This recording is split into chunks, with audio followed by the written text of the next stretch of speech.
is what I've been training for my whole life. One moment, one shot, one at bat that can make or break me. All the work to stay physically and mentally fit.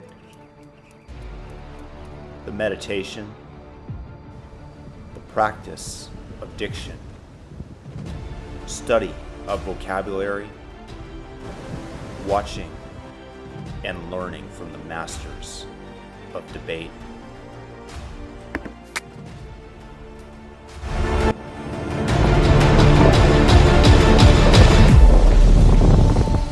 I am next in line. I have an audition to be the next news anchor at CNN. And for the purposes of this interview, suddenly I have become a major fan of both Don Lemon and Chris Cuomo. You see, I'm trying my best to learn from them as to how to propagandize falsehoods and how to truly despise our great country, or at least pretend to. Why? One reason: money corrupts. And I have no shame in saying that for 7 figures a year, I'm absolutely willing to violate the principles I obviously have falsely claimed that I have. I have been studying up on false framing and denying reality, as well as gaslighting. But you know, like every minor league player headed up to the bigs, I'm nervous. I have my doubts. Maybe I'm not ready for the bigs. I mean, look at the competition that I'm up against. Multiple locations that have been burning in Kenosha, Wisconsin over the course of the night. A second night since Jacob Blake was seen shot in the back 7 times by a police officer. Woo! Damn! That is some serious major league gaslighting right there. A pitcher who throws 100 miles an hour, you say he throws gas. He's a flamethrower. Man, these producers at CNN, they throw 110. When a car lot is burning behind them, they are able to call it a mostly peaceful protest. Peaceful but fiery. It's amazing. Look, I gotta be honest. I might not have the same abilities to propagandize as they do. Again, there's that inner doubt coming out. But with 7 figures on the line, I'm going up there. I'm taking my swings at the plate. And what I need from you guys is I need you guys to tell me how I'm doing. I need a comment. I need a thumbs up from you guys if you like the video, and feel free to share the video, of course, and subscribe and hit the notification bell and let me know how I'm doing, because this opportunity is too big to pass up. So what I'm going to be doing here is I'm going to show you guys footage from Kenosha, which you guys might think is violence or hatred of the left, and I'm trying to reframe it. And if I can, I'm going to invoke Orange Man Bad. I'll probably be able to do that here. So I hope that I can make an impression in front of Mr. Zucker and the brass over at CNN headquarters. So wish me luck. This is CNN. Good evening and welcome to CNN. Republicans will tell you that Antifa and BLM hate America, that they are trying to destroy the country, that they are jealous of anyone who owns more than them, and thus must attempt to destroy their property. But is there anything more American than our national pastime? Watch Antifa as they take batting practice here in Kenosha, Wisconsin. And frankly, they're very good. That is solid contact right there. And look at them as they share the weapon of peace with one another. How can you possibly criticize these swings that they're taking, the contact that they make? This is a well-oiled machine. How can one possibly criticize this group, their knowledge, their acumen, and their ability to be the moral arbiters of the right and wrong? They are displaying their courage in standing up for justice, for the oppressed. People have every right to express their frustration. They're tired of the narrative that they hear over and over again of police brutality from networks like MSNBC and CNN.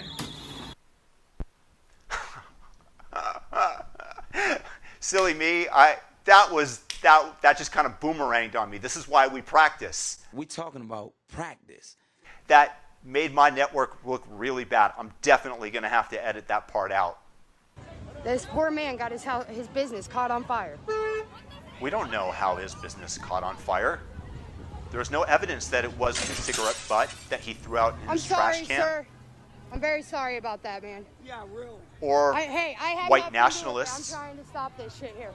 I don't understand Dude, I'm how gonna we help could this guy. I don't possibly give a fuck if blame I get beat up. non-existent mythical Antifa boogeyman or BLM without any supportive evidence. These groups are beyond reproach. It's in the name anti-fascist. Look at him. He's assaulting these people They just with... threw a bottle at this They guy. threw a bottle at him because it had water in it. Because they were trying to douse the flames with it. And look how he's attacking them with his fire extinguisher. Oh! Hey! Oh! Hey! No!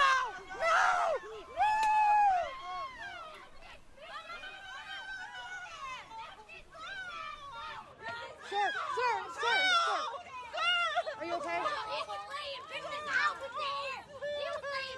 Are you okay? They just tried to kill him, didn't they? Are you okay? That's what I appear to be observing.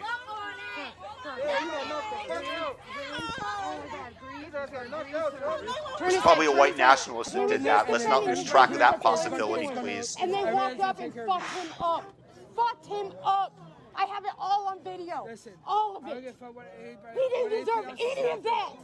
Any of it. You're right, he didn't deserve it. This is just wrong, guys. Do you not see this? This is wrong. This is what's going to happen to every one of you when this goes nationwide. I don't think you realize right. this. Please, guys. We're trying to protect ourselves. Hey, you got alcohol in the You don't understand. We're just trying to protect ourselves. Black men out here. They're not making it home to their families. This is what terrifies the black man. That's why we take something and bash this man over the head and practically kill him and break his jaw. It's called respects. It's called respects. Yeah, it's called oh my God. It's called, I tried to be as polite as possible. I tried to be as respectful as possible. That's why I said respects with an X, to acknowledge the hurt of these people so that I understand where they're coming from in terms of the fact that they have every right to hit this poor man over his head, to destroy their businesses because their black men are not coming home every night. It's not because they're shot up by other young black men who are 13% of the population and commit 52% of the murders. That statistic is a white nationalist trope that's delivered by the FBI. This is what the world's coming to. How can you not possibly respects these people? I am putting stuff on the screen that, of course, they would never show on CNN. This is like facing 120-mile-an-hour pitching. When I get into the batter's box and the ball's coming in at 100 miles an hour, it's going to seem like child's play. But I say that, and then again, look at the producers that are able to throw that fiery but mostly peaceful protest with the car lot burning behind them. That is what I might be facing when I get up against the brass and Jeff Zucker over at CNN headquarters. So look, I'm doing my best here. I'm going to continue. I'm going to get back into the batter's box. We got to continue. We got to continue to practice. We talking about practice. This morning, get up, come down. This gentleman was privileged enough what I see, I was not prepared to have been for. born I knew it was going into to a be family that disaster. had a Didn't business. know what a disaster looked like till I saw it. And you, I can hear Not the, only does the he have emotion American in privilege, in what you're saying. I mean, what is the family feeling right now? he It's has white tough. privilege. You know, this is a business that my I parents don't started understand 40 how years ago, property small, out of their can be garages. worth So it was more a small than business. other people's lives. Did it just to make a few extra dollars. And You eventually cry over it your grew. property, yet black men all over the 31 nation years are ago, being they killed bought by this the building, police. And so we've been here ever since. They're very upset about it. It's emotionally hurtful. But we didn't do anything to anybody. You know, why did we deserve it? Sir, just my final. Well, there you go. That's what it's like to face 120-mile-an-hour pitching. And how would you react to it? Now, you could tell me that, hey, man, you did really, all considering, you might have swung and missed a couple of times. You might have gotten emotional. But, overall, they'll never throw you pitches like that on air. And I will say, I grant you, but they're still throwing heat. I mean, that fiery but peaceful thing, That is no softball, man. I mean, and I might never reach the levels of Don Lemon and Chris Cuomo in terms of gaslighting, in terms of reframing falsely, in terms of getting you to side with the evil people. I mean, just watch Chris Cuomo right here, Hall of Fame. And please, show me where it says that protests are supposed to be polite and peaceful. Chris, man, I got mad respect for you. Mad respect, my brother. That's just amazing. That is the level that I hope to attain in reaching my 7-figure deal with CNN. So hopefully I'll be talking to you soon, live from CNN during primetime hours with my own show. Wish me luck. Give me a comment. Let me know what you guys think. How would you guys reframe this? How would you guys do when facing this type of pitching? I want to hear it. And like this video, share it with a friend. And if you're new to the channel, subscribe, notification bell. Peace out and peace and blessings to everybody. Chris Cuomo, man, once again, you the man.